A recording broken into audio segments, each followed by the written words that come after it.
ini adalah tindakan yang perlu diapresiasi, sikap yang tegas untuk keselamatan dari sekitar 1,8 juta warga Maluku, supaya kami warga Maluku punya akses center terhadap informasi penyebaran corona di Maluku.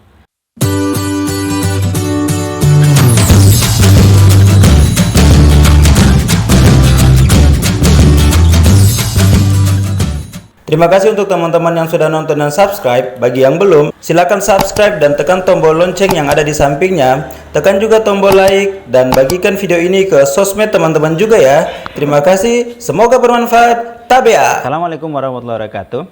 Salah satu artikel yang saya baca kemarin tanggal 25 Maret 2020 di website kompas.com, ada salah satu judul berita, injakan kaki di Maluku wajib diisolasi 14 hari. Gubernur, kalau mereka tidak suka, kita suruh kembali. Jadi ini terkait dengan sikap tegas Gubernur Maluku terkait dengan orang yang sedang berkunjung ke Maluku, kemudian akan dilakukan isolasi di fasilitas yang sudah disediakan oleh pemerintah Provinsi Maluku selama 14 hari. Menurut saya, ini adalah tindakan yang perlu diapresiasi, sikap yang tegas untuk keselamatan dari sekitar 1,8 juta warga Maluku yang tersebar di berbagai pulau di Provinsi Maluku yang berjumlah 1.340. Jadi untuk pengetahuan teman-teman, Maluku adalah salah satu provinsi dengan jumlah pulau terbanyak, sekitar 1.340 buah pulau. Jadi wilayah Maluku 90%-nya adalah laut, sementara 10%-nya adalah wilayah daratan atau pulau-pulau.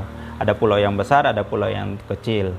Jadi saya sendiri mengapresiasi ketegasan ini karena gubernur bertanggung jawab terhadap hajat hidup orang banyak di wilayah Provinsi Maluku. Karena sampai hari ini untuk status Maluku, jika kita melihat pada website corona.malukuprof.go.id, di sini sudah ada media centernya untuk informasi penanganan corona. Di sini data pantauan COVID-19 daerah Maluku ada 76 ODP yang tersebar di beberapa wilayah di Provinsi Maluku.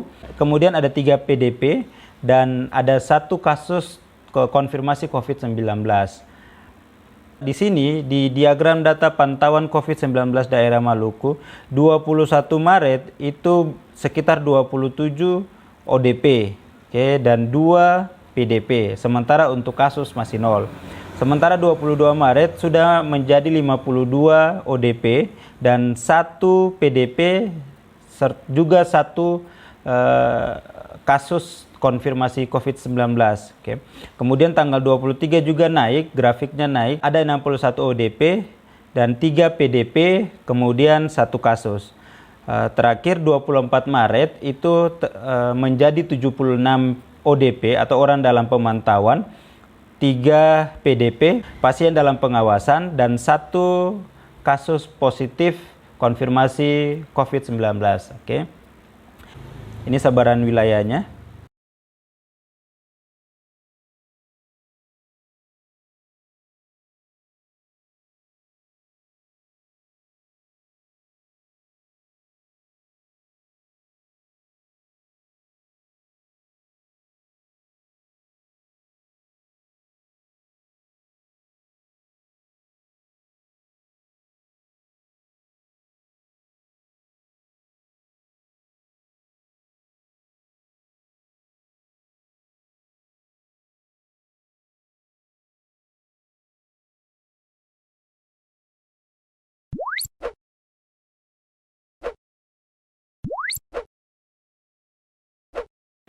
Ini informasi terkait dengan mengenal COVID-19 di sini.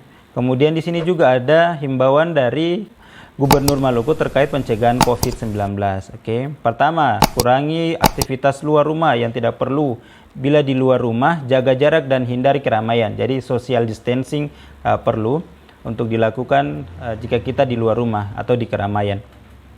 Menghindari kontak fisik langsung seperti berjabat tangan. Terapkan etika batuk dan bersin yang benar, tutup dengan tisu atau siku tangan. Jika sakit ringan, minum cukup, tinggal di rumah dan istirahat. Bila demam disertai batuk atau pilek, segera berobat ke fasilitas kesehatan terdekat. Tetap waspada, bersikap tenang, dan percaya kepada pemerintah, gugus tugas provinsi dan kabupaten kota. Oke, jadi sudah jadi kewajiban kita untuk percaya kepada pemerintah. Jangan termakan isu-isu hoax yang beredar di media sosial. Kemudian terakhir ada isolasi mandiri di rumah selama 14 hari jika dari daerah terjangkit COVID-19. Jadi nyambung dengan informasi yang ada di regionalkompas.com bahwa jadi jika pengunjung dari luar daerah masuk ke wilayah Maluku melalui Bandara Patimura akan diisolasi selama 14 hari di fasilitas yang sudah disediakan pemerintah Provinsi Maluku di Balai Diklat. Sebanyak 1.000 tempat tidur sudah disiapkan. Dan itu akan dipantau setiap harinya. Yang masuk juga akan dipantau dan yang diisolasi juga akan terus dipantau. Bagi warga Maluku dianjurkan untuk 14 hari berdiam diri di rumah, melakukan social distancing agar bisa memutus mata rantai penyebaran virus corona di Maluku. Oke. Jadi teman-teman, sekali lagi saya apresiasi ketegasan Gubernur Maluku. Kemudian untuk sistem informasi terkini terkait dengan penyebaran corona di Maluku, informasinya kalau bisa lebih informatif lagi, lebih banyak informasi terkait dengan kegiatan-kegiatan pimpinan pemerintah daerah dalam kegiatan-kegiatan untuk pencegahan penyebaran virus corona. Oke, jadi informasi yang ada di dalam website corona.malukuprof.go.id ini lebih banyak diisi lagi. Saran saya, kalaupun tidak ada berita, tolong ada sebuah judul yang diletakkan di dalam website, sekalipun nantinya ketika diklik dia akan menuju ke halaman website yang lain. Oke, saya berharap seperti itu, supaya kami warga Maluku punya akses center terhadap informasi penyebaran corona di Maluku. Oke, saya berharap seperti itu. Demikian, itu yang bisa saya sampaikan. Kalau ada kurang, saya mohon maaf. Semoga ini bermanfaat. Terima kasih. Wassalamualaikum warahmatullahi wabarakatuh. Tabia.